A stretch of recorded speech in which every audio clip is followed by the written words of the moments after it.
Well, welcome to Innervision, everybody. And we want to remind you that we are a nonprofit organization and we work with physically challenged musical artists.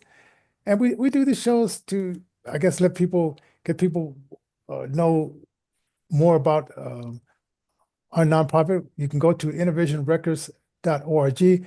We talk about a variety of things, some political, some music, some just things that as visually impaired people you might find interesting. And then we have just conversations between the able-bodied, the sighted people, and oh, I just heard the bell come up saying that we're up and flowing. So okay. Um, and we also asked if would you to have make comments because for some reason, like we got about 40 some odd views from last night's show, and then there were still things happening concerning that. And I was going to get into this conversation about this guy that who's an actor who's been helping some of these indie artists. But then I said, then I heard Alicia Keys' speech, and I'm thinking like, oh man, can't you just shut up?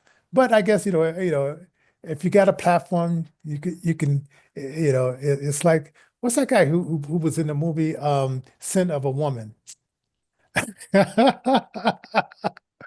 Oh That man, Keys, huh? but You were like, I mean, he just went off, and I like the movies. Al Pacino, yeah, I think it was Al Pacino, yeah, and I like his movies, but it's like when he got off into left field, it was like kind of crazy. But so anyway, you can go to our Cash App, a dollar sign Innervision J, and support us through your donations, and like, share, and do all that kind of stuff. But today, which I didn't know until this morning. And here in Denver, Colorado, you can ride the bus for free because it's Immigrant Day, which I didn't even know. Uh, so unless you're a citizen, then you have to pay. yeah, well, or maybe the bus driver is discretional. So if he looks at you and he thinks you're an immigrant, he's he'll just wave you off as they don't pay. Um, but yeah, so as an immigrant, whether you're legal or illegal, here in Colorado, you could take the day off. Now it's without pay for the most part, but if you made an arrangement with your boss saying, "Hey, I'm going to take the day off. Could I have it with pay?" I don't know how that works. I mean, I know you can have sick time. You maybe you could say it's part of your sick time because I think you have so many sick days you can take off with pay. Well, it depends on the company. If it's a Yeah, big company, well, but small companies don't provide for sick days. yeah. So I'm not sure how that was done.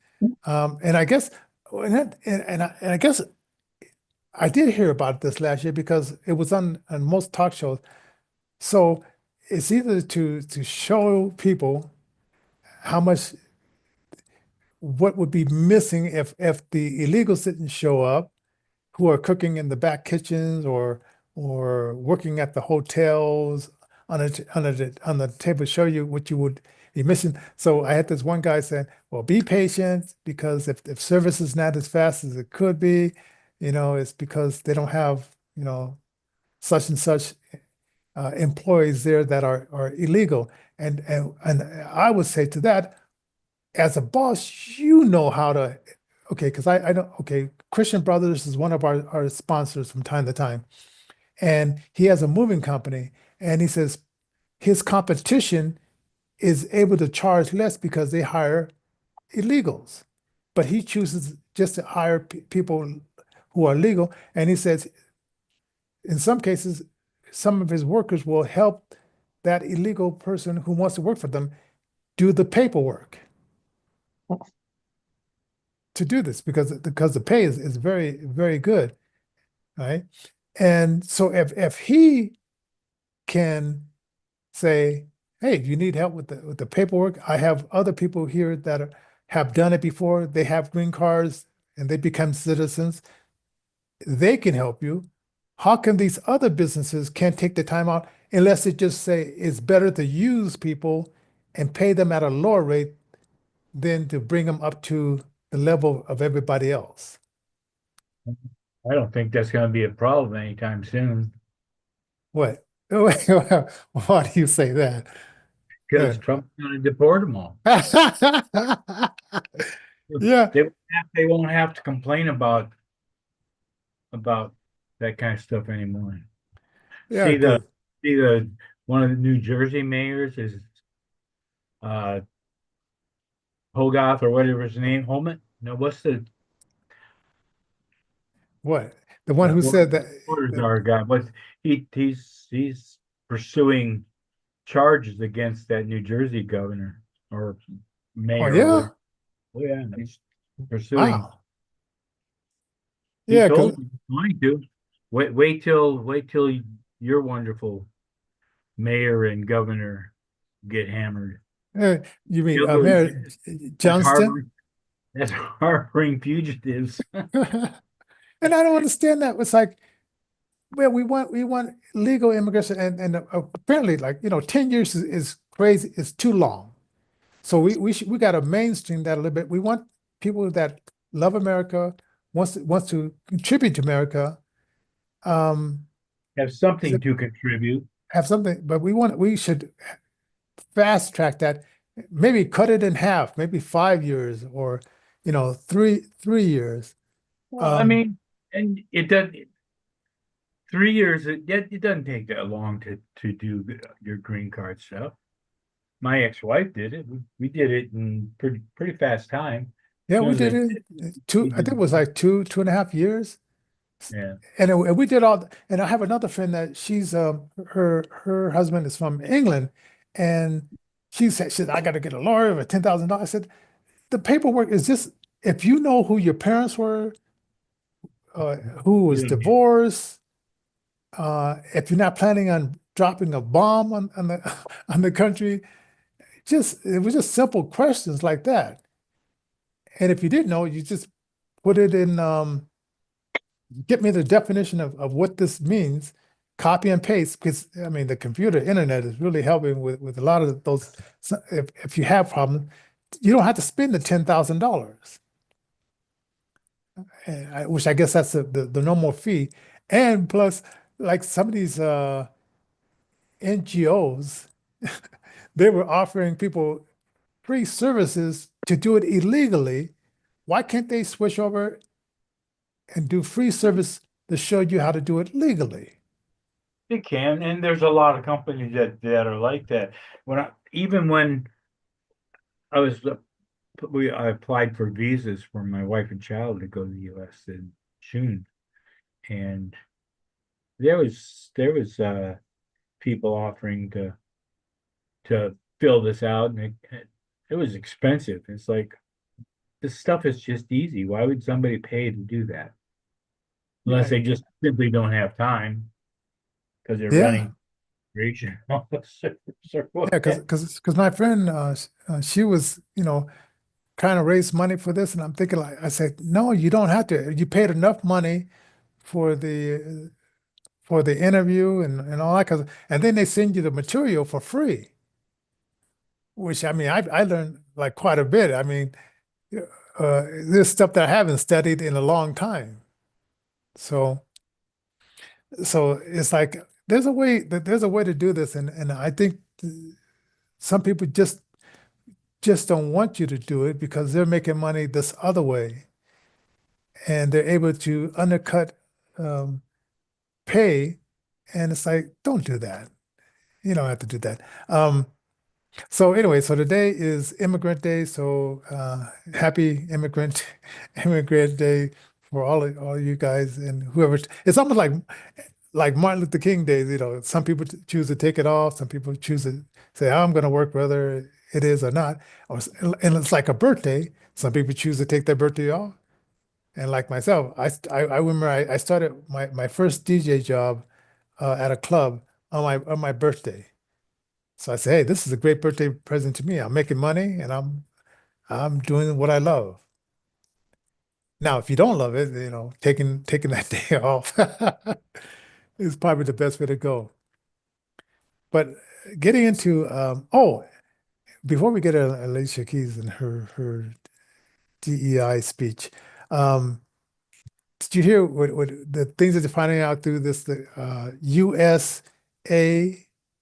AID, Yes, US aid. yeah, USAID. It's like I was just watching this thing with Musk and this lady. She was a congresswoman, and she was asking for information about this organization within the company, and they would say it took her 6 months. Then when she finally got access, they said you can't write down what you're seeing. You can't take any pictures. You can only come in and observe. And I'm thinking like, what?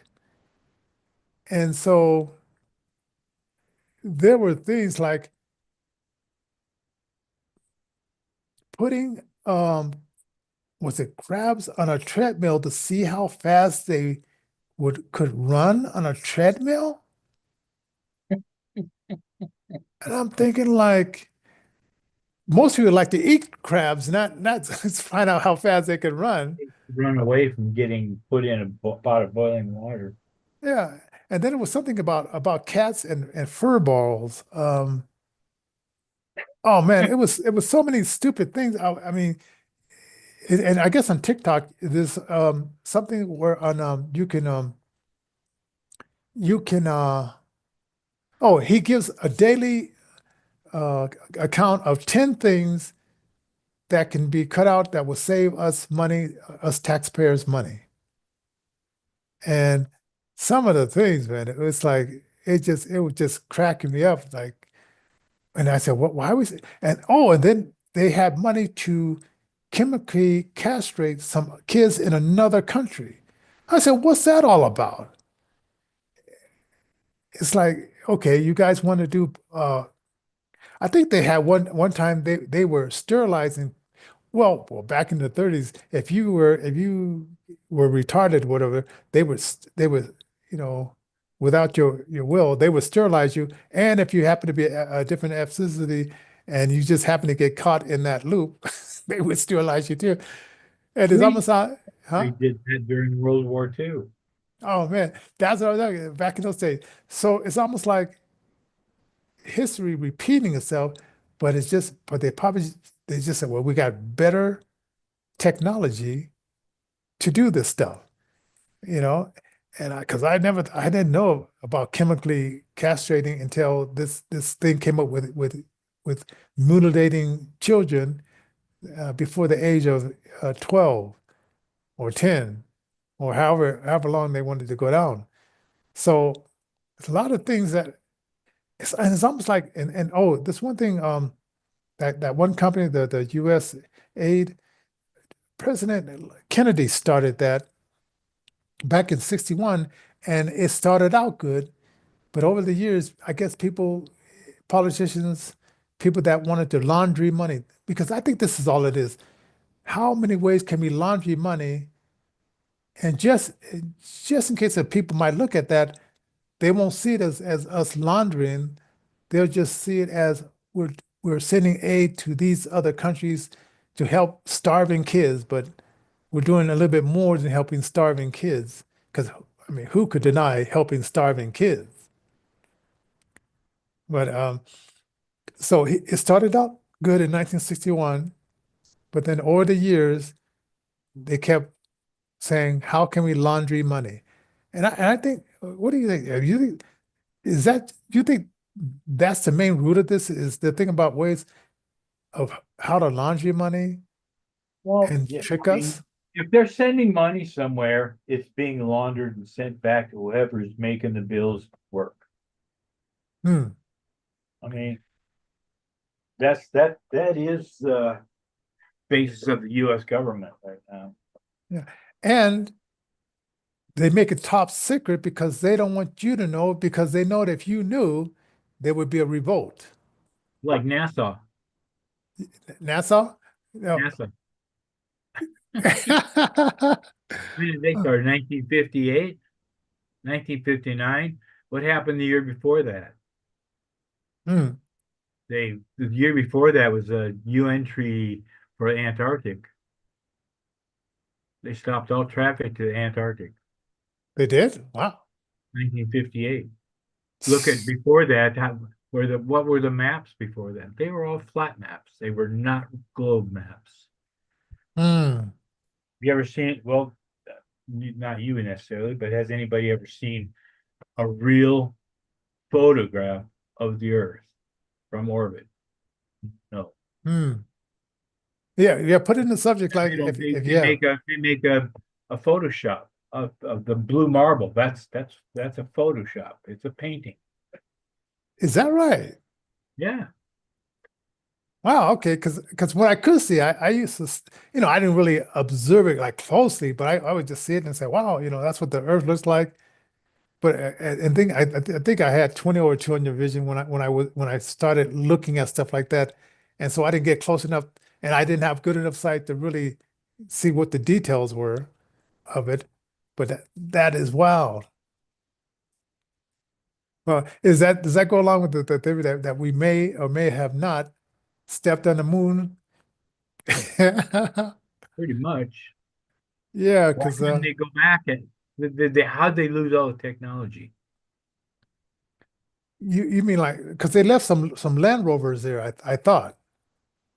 But where did they lose the technology to get there? What did they? How did They they? lost the technology to go back to the moon. I don't understand how you and how were they talking to people on the moon back in the 60s? Yeah, because I They mean didn't I. have technology to do that either. Well, what about the technology for well, the radio technology? You, you think that they couldn't figure out how to send that signal that far out?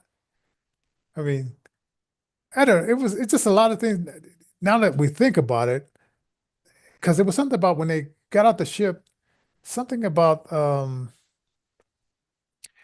they had all these camera positions. So who were the camera people? There was one article I read about the camera was on a like a selfie stick off the side of the LEM module. But it's like, yeah, but what about when the LEM took back off the moon? Who was taking the picture? Because it followed the LEM up into orbit. Hmm. And it's like, sometimes I guess they were just guessing because it was only three networks. They were just figuring like not everybody would be that curious. And you could probably fool the masses of people, but uh but there'd always be those little because I heard people say like my mom used to, we sit around the table and question it, or my dad and we have discussions about this. But I guess in a lot of families there was no discussion about this. There was no challenging the kids to have what is that called? Um,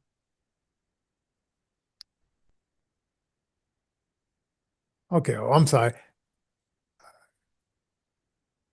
Okay, I'm sorry. Somebody was asking me a question about the meeting we just had. Um, but I'm just thinking like, some parents, like at I'm because I'm thinking of the family I grew up in.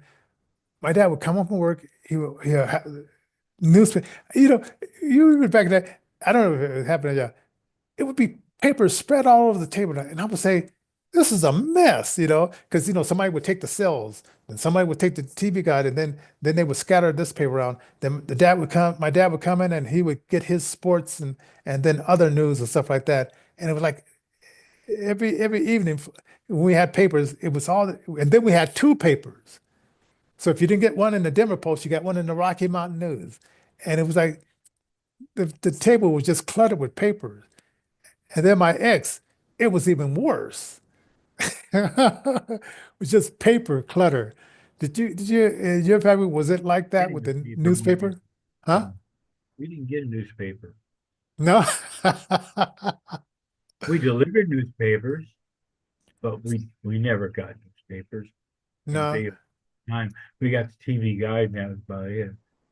Yeah, and then my sister, she got her car. She had a Volkswagen, and so she's 2 years older than me, and then my little brother, and we were getting a car. And instead of parking the car, going around the neighborhood, throwing the papers, she thought it would be fun to drive the car, and then my brother would throw the papers out the window. So we would move Yep. in, then move out, and then sometimes she at one time she wasn't looking back to see this other car was coming, so it knocked off the bumper. The f- And I'm thinking like I thought it was kind of silly that we were doing that. I said, we're young people, we're like teenagers. How come we're not getting out of that car and getting some exercise? But because she had a car, it's like, hey, let's do it this way. When I was in high school, one year, it was in the wintertime, I did a Sunday paper route with this woman, and it was out in the country, Oh yeah, okay. drive 50, 60 miles on a early Sunday morning to deliver the Minneapolis Tribune. You know, Hmm. And they're still paying $1,000, but I'm thinking, well, and I guess the people that they still like the papers, but pretty soon that generation will be gone or whatever, or maybe they have cataracts or what. Because I go to dinners with these guys that are like 65 and over, and like some people they they they want to get the cataract operation, but they don't know when they're going to get it and all that kind of stuff. So the vision is kind of blurring, whatever. So I know they're not reading the papers anymore. And now we only have one paper, and it's mostly propaganda. yeah. So there's no incentive to get two papers, one being more aligned with the people, and then the other one could be as propaganda as one. But then we do have some little papers, which I think is just mostly online. So, so we're saving a lot of trees, but I notice if you call the weather line, um they still will pay you $1,000. And I'm thinking with inflation, maybe that should go up to 1,500 or something Pay you $1,000 for what? to deliver the paper. $1,000, really? Yeah, but I think it's a thousand a month. It's not like 1,000 a week. Well, still, that's a lot of. I mean, remember being paper boys, and it was never that much. Well, so that's more. I thought, because I mean it's been that way for let's see, even in the early 2000, I think it was like $1,000. Um, So, and I don't know what it was, back when we were teenagers. Um, that Sunday route, I made $50 a week. yeah, yeah, okay. And for a young person, that's some good money. Yeah. I suppose when we did the paper route on bicycles, though, that was even less, like $14 a week. Now, if so, because I remember that you would have the papers hooked on this little satchel in front of or a little basket in Front, yeah, front, and then you have extra ones on a satchel in back, right? So when you ran out the ones in front, and you would throw it for the bike. So you wouldn't actually go to the porch, you would just grab it from that basket and throw it from the. generally, our customers were pretty particular. They wanted them on the porch or in the mailbox. Ah, okay. Just Yeah, throwing them in the front yard wasn't really an option. yeah, Um, I think the one town we had like 80 customers. They weren't. It wasn't a lot of people. right. But Sundays yeah, were Sundays were a bigger route, of course, but the daily papers and stuff they were never that big. At least I don't remember them being that big. hey, That was long. I've slept since then though, so I yeah, had I can do. yeah. Hey, so we have about 2 minutes left. We're not going to spend that much time, Alicia. It was just that, I saw the beginning of the speech, and I made a little short out of it, and I didn't go back to listen to the whole thing, and then I listened to the whole thing, and it's like, I just hope. and I know these guys are these political activists and these Hollywood people and music people, they want to do more than their music. And I'm thinking like maybe in your circle of friends, maybe that's cool, but what I want from these artists is I just want to hear your music. I want to see you in the movies and that other stuff, unless you want to lose half of your audience, maybe you should keep it between you and your friends and not use the television or these award shows because then you're going to start turning off your audience. Yeah, I don't care to hear anybody's political view on the mainstream media. I mean, Yeah. or the actors and stuff like that. I don't care about I mean, they're actors. They lie. They lie Yeah. for a living. Yeah. Your job is to lie. And then music, your job is to create a fantasy. And it's like, and when I was hearing Bruce Springsteen sprout off, I said, he sounds so dumb. His music is so fun, but when he goes off the track and talks about this stuff, he just sounds stupid. And Well, it's like, so anyway, so that's the Alicia part of the segment. You can like, share, please donate to Innervision J. And some people might say, well, you're nonprofit. What are you doing? Yeah, yeah. It's the show, and if we want to go a certain way, put the comments below, and we'll cover that. So anyway, hey, we're gonna call it a night. Tomorrow night we'll have some other topics, and have everybody hope everybody has a fantastic time, and we'll see you later on.